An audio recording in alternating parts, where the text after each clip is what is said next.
Olá, meus queridos! Como é que vocês estão? Tudo bem? Que saudades! Aqui quem fala é o professor Adalto.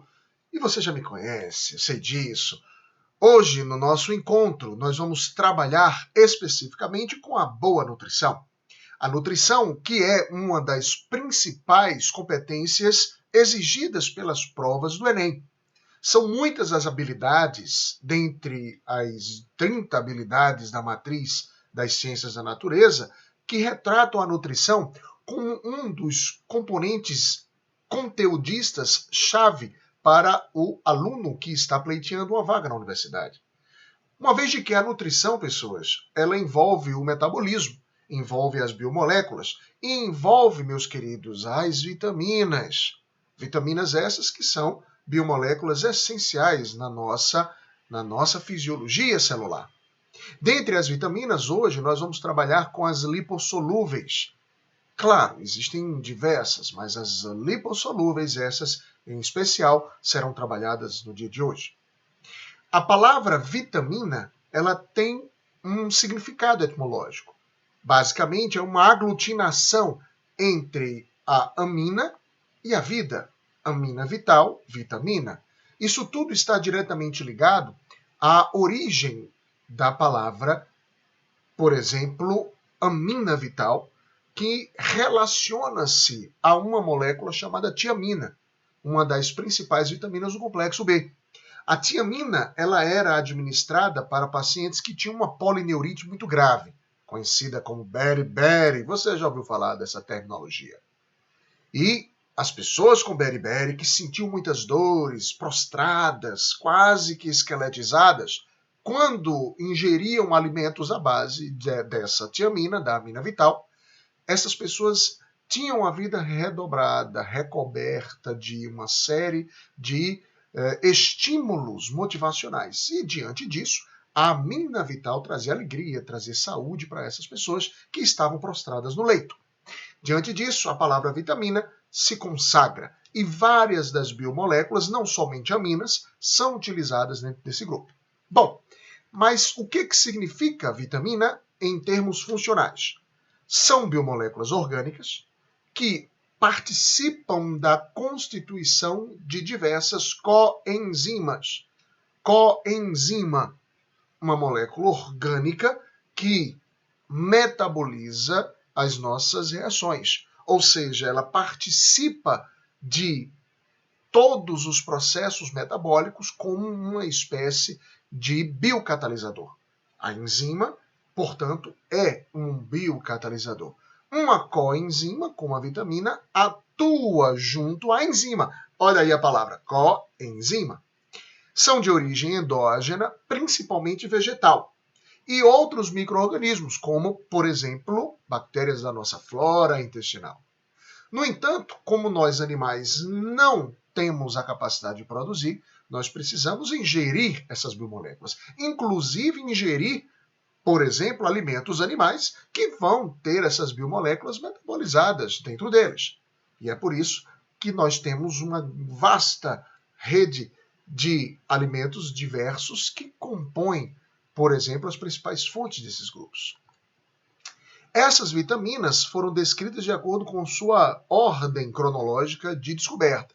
Por exemplo, a vitamina A teria sido a primeira, a partir daí vem a B. Aí, a vitamina B praticamente se desdobra em um complexo de várias vitaminas, B1, B2, B3, e que a gente vai, no outro momento, conhecer melhor quem são essas vitaminas. E daí vem o complexo B, e assim por diante, C, D, E, F. No entanto, algumas dessas nomenclaturas elas foram modificadas com o tempo. Por exemplo, quando a gente fala da vitamina B4, essa hoje praticamente ela não é conhecida como vitamina. Ela nada mais é do que uma purina, uma molécula orgânica chamada de adenina, que a gente encontra nos nucleotídeos. Quando a gente fala, por exemplo, da vitamina B8, antigamente conhecida como H, B8 hoje, a biotina, mas era conhecida como vitamina H. Então, as letras do alfabeto dão essa sequência cronológica da descoberta das vitaminas. Bom, Essas moléculas, é importante que você entenda, são diferentes das outras moléculas orgânicas. Primeiro, porque não são polímeros. Segundo, porque você não biossintetiza, ou seja, você precisa adquirir através do alimento. Diante disso, também é importante destacar que essas biomoléculas não participam da nossa bioenergética diretamente. Elas não são alimentos bioenergéticos, fontes bioenergéticas, como o carboidrato, como o lipídio, que é uma reserva. Assim como também não são estruturais, elas são, principalmente, atuam no metabolismo como coenzimas. Elas participam da ativação enzimática no nosso metabolismo. Muitas delas encontram-se no alimento na forma de precursor, que a gente chama de provitamina. Como a gente vai ver aqui, as provitaminas A e as provitaminas D.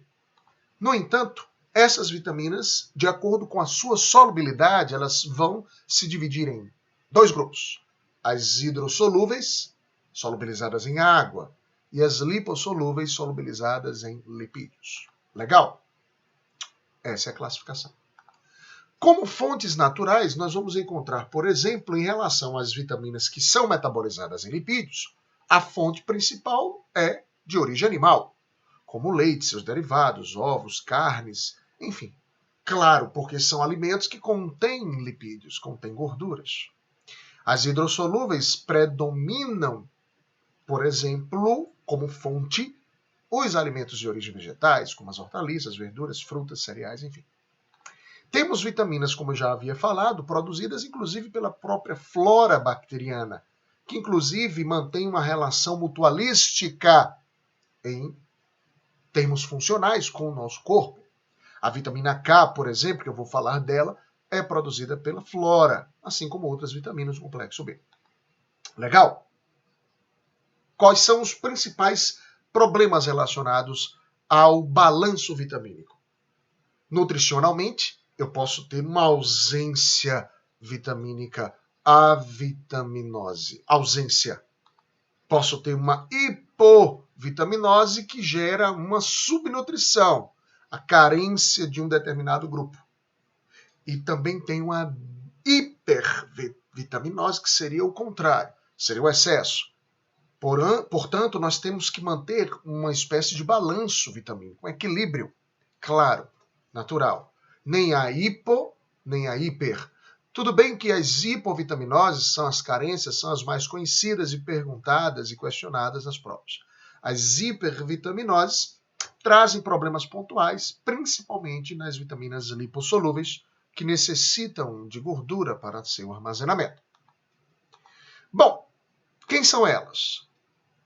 Lembre sempre disso, queda. Queda. K-E-D-I-A. Lembre de uma queda que você lembrou. São as vitaminas lipossolúveis. Queda. K-E-D-I-A. A vitamina K, a vitamina E, a vitamina D e a vitamina A. Nós vamos começar a falar agora da vitamina A. A vitamina A, também conhecida como axerofitol ou vitamina retinol, álcool orgânico. Certo? Mas lembrem que são 4. Queda. K-E-D-I-A. Essa vitamina também é conhecida como antixeroftálmica, porque evita o ressecamento ocular. Ela é um álcool, cujas fontes são de preferência animais, claro, porque são vitaminas lipossolúveis que eu estou falando. Então, o fígado, peixe, queijo, manteiga, enfim, são derivados animais. Em relação às plantas, nós nos alimentamos de precursores dessa vitamina. Então, por exemplo, a provitamina A provitamina A2, como é conhecida, também é chamada de beta-caroteno. Um lipídio grande, uma molécula que a gente conhece a sua estrutura bioquímica, é um hidrocarboneto imenso, com algumas unidades de isopreno, eram antigamente conhecidas como isoprenoides, mas hoje a gente conhece como carotenoides. São alimentos alaranjados. Observe ele aí, ó. Ou seja, você tem, pode perceber aí na estrutura da molécula que se encontra aí do ladinho, você vai perceber uma cadeia imensa de hidrocarbonetos, com unidades isoprenoides, que são essas duplas ligações vinculadas a 4 carbonos. Bom, mas saindo um pouco da química, o beta-caroteno, quando nós ingerimos como provitamina, ele é clivado no fígado, gerando 2 moléculas de retinol, que é a nossa vitamina, a vitamina A. Função: atua na regeneração dos tecidos, então é uma vitamina que mantém a nossa pele, que é um órgão imunológico, e participa também da produção de uma púrpura visual, que vai favorecer a captação da imagem. Essa púrpura é chamada de rodopsina. Uma importante função da vitamina A, ela é antioxidante. Repita, antioxidante. Repita, antioxidante. Algumas vitaminas são antioxidantes, são moléculas que reduzem o estresse oxidativo, que é bastante letal para a célula. Quando nós estudamos a púrpura visual, nós estudamos a visão do escuro, que é chamada de visão PIB, ou seja, a visão do preto e do branco. A escotopsina, que vocês estão vendo aí no detalhe, é uma proteína junto com o retineno que compõe a rodopsina. E essa rodopsina ela é proveniente justamente da vitamina A. Então, a junção metabólica depende justamente dessa vitamina. Quando a rodopsina ela é clivada pela luz, separa-se novamente a escotopsina e o retineno, e a partir de agora eu excito uma célula fotossensorial, que é o bastonete. Célula essa que tem uma capacidade, né, um limiar que a gente diz, que é muito, mas muito baixo. Portanto, ele consegue ser excitável com mínimos lampejos luminosos. Certo? É por isso que no escuro a gente consegue enxergar e diferenciar as coisas depois de um tempo de acomodação em função justamente do bastonete. Você só não vê cor, mas a diferenciação dos objetos você enxerga. Distúrbios de hipovitaminoses carenciais. Ressecamento, por exemplo, ocular, ressecamento do próprio epitélio visual, ressecamento da pele, por que não, como um todo. A pele ressecada, com feridas, é muito característica de pessoas que têm hipovitaminoses, carências nutricionais. A hemerabolopia, que também é conhecida como nictalopia, também é chamada de cegueira noturna, um indivíduo que tem uma dificuldade visual, até porque ele vai ter baixa produção de rodopsina. E a pele seca, descamada, enfim. Em relação às lipossolúveis, a gente pode sim ter excessos que possam causar um desequilíbrio nesse balanço vitamínico. Irritabilidade, perda de folículos pilosos, queda de cabelo, portanto, falta de apetite, pigmentações, né, específicas, em função de problemas hepáticos, enfim.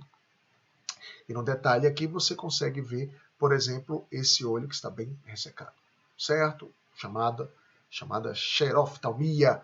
Veja aí que a córnea, que é a lente mais anterior do olho, ela está bem ressecada. E isso causa, claro, dificuldades visuais. A vitamina D também é uma vitamina desse grupo, conhecida como calciferol e dehidrocolesterol. São 2 biomoléculas que são chamadas de esteróis, um outro grupo lipídico. A vitamina D2, calciferol, tem origem vegetal, ela é derivada justamente dessa biomolécula, desse fitoesterol, que é o ergocalciferol, também conhecido como ergosterol. E a vitamina D3, a dehidrocolesterol, ou colecalciferol, que é a vitamina de origem animal. Detalhe, as provitaminas, tanto o ergosterol como a dehidrocolesterol, ou colecalciferol, elas vão ser convertidas em calciferol, no caso da provitamina D2, e colecalciferol, no caso da provitamina D3. É importante saber que as fontes são de origem animal, como a gente já viu, principalmente no caso da vitamina D3, e em relação à vitamina D2, a origem dessa provitamina, que é vegetal. Vamos utilizar como exemplo o metabolismo da provitamina D3, para a gente entender as etapas, já que essa é uma provitamina bastante importante na nossa fisiologia. Certo? Quando nós estudamos, por exemplo, a vitamina D, a gente sabe que existe uma conversão bioquímica que é catalisada na pele pela ação solar. Então, se ligue, a radiação solar, ela tem uma importância grande nessa conversão. E essa radiação, ela é, claro, necessária, principalmente na infância, no desenvolvimento da maturação imunológica e das características, não é, físico-químicas, metabólicas e ósseas, que é o principal objetivo da vitamina. Então, a radiação ela é importante. Pessoas que têm uma pigmentação mais baixa precisam se expor menos, até porque outros problemas relacionados à radiação podem ocorrer, como o câncer de pele. Pessoas negras, por exemplo, elas têm uma tolerância maior em função da pigmentação. Então, você tem essa variação, né, entre 5 a 20, 30 minutos, dependendo da pigmentação. Legal? Você tem aí as duas moléculas, o ergosterol e o calciferol. E não esquecendo que a molécula ergosterol, que é a provitamina D2, que a gente ingere, ela é convertida pela ação dos raios solares. Veja que aí, né, a mudança da biomolécula, né, ocorre justamente com a quebra de uma ligação aí num dos anéis do esteroide, certo? E a calciferol, que é a vitamina convertida, ok? Ações estimulam a absorção de cálcio, fósforo no intestino, fixação, portanto, da matriz óssea, formação dos ossos, dentes. Carências envolvem justamente a malformação óssea, como o raquitismo na criança, a osteomalácia, que é uma espécie de amolecimento ósseo, distúrbios dentários, queda dos alvéolos dentários, enfim. Excesso, já que é uma hipervitaminose, mais uma vez, problemas hepáticos, perda de apetite, náuseas, vômitos, até por causa do problema hepático, mas eu ponho aqui o excesso apenas como um plus, uma vez de que geralmente são cobradas as carências. Certo? Uma criança com raquitismo, observe que os antebraços e braços eles têm uma esqueletização deformada, a gente percebe muito o raquitismo, principalmente em membros inferiores, as deformações que geram o genovalgo e o genovaro, aquelas pessoas que têm os ossos, né, cujos joelhos são muito próximos e as pernas elas ficam arqueadas, ou o contrário, joelhos que são mais arqueados, né, com pernas em formato de alicate, enfim. E a gente vê também essas deformidades mais graves. Bom, uma sequência química onde você tem a ação da energia solar, da radiação, na conversão da enzima, da vitamina. A gente tem a radiação UV convertendo, por exemplo, a provitamina D3, nesse caso é a sequência da provitamina animal, né, de D-hidrocolesterol em colecalciferol, que é a vitamina D3. Ela é metabolizada no fígado, lá se converte em uma molécula chamada de 25-hidrovitamina D3 e nos rins forma-se o principal componente residual desse metabolismo, que é um hormônio. Se ligue, um hormônio conhecido como 1,25 de hidroxivitamina D3, também conhecido como calcitriol, para não lembrar dessa palavra grande. Um hormônio importantíssimo na manutenção da fisiologia corporal. Inclusive, hoje, um parênteses, dois parênteses no caso, um de início e um de fim, nós temos uma série de alterações fisiológicas que são relacionadas à vitamina D, e hoje a gente tem uma grande, vamos dizer assim, importância dessa biomolécula, né? A cada dia que se passa, né, a relação bioquímica dela com inúmeras funções passa a ser mais conhecida, certo? Beleza. Vitamina E também é um álcool conhecido como tocoferol, alfa-tocoferol, beta-tocoferol, gama-tocoferol. Vitamina importantíssima de origem também alimentar, através do fígado, dos músculos esqueléticos, gorduras, enfim, animais que metabolizam essa vitamina e que você ingere na sua alimentação diária, vísceras como o próprio fígado, que é importantíssimo, é um alimento chave na manutenção desse equilíbrio vitamínico. E em relação às plantas, nós encontramos as oleaginosas, né, como fonte principal, folhas verdes, ervilhas, enfim. A ação dessa vitamina é promover a fertilidade em machos. Agora, cuidado com isso daí. Os estudos relacionados à vitamina E observaram que em ratos, a esterilidade, os abortos, a dificuldade de fecundação era bastante observada em ratos. No entanto, nos homens, a gente percebe uma relação mais voltada à questão metabólica. A própria questão das inflamações de pele, dermatites, o próprio estresse oxidativo, então é uma vitamina também antioxidante. E o excesso, que também é bastante incomum nós retratarmos, envolve, por exemplo, sangramentos. Então é uma vitamina essencial para, principalmente, a manutenção do metabolismo hepático, na produção, por exemplo, dos hormônios sexuais, e como antioxidante. No caso da vitamina K, por fim, KEDA, vitamina K, filoquinona, e também um outro derivado químico, a menaquinona, são vitaminas antihemorrágicas, importantes, portanto, no controle da coagulação do sangue. Essas vitaminas são de grande importância para a cascata de coagulação. É interessante saber que essa vitamina, por exemplo, ela é produzida na nossa flora bacteriana. Então, nós temos uma renovação natural, basta manter a nossa flora bacteriana funcional. Mas existem os alimentos de origem animal, como as vísceras, fígado, óleos, enfim.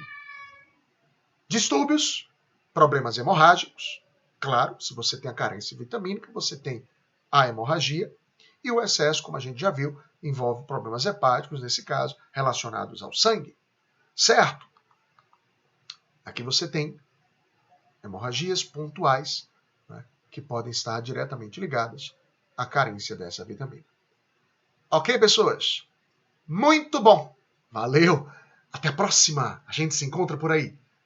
Esperem um próximo vídeo. Vão lá no canal, deem um like, façam as curtidas e, claro, estudem e absorvam, aprendam as principais características das vitaminas lipossolúveis. Valeu, beijo, até a próxima. Tchau, tchau.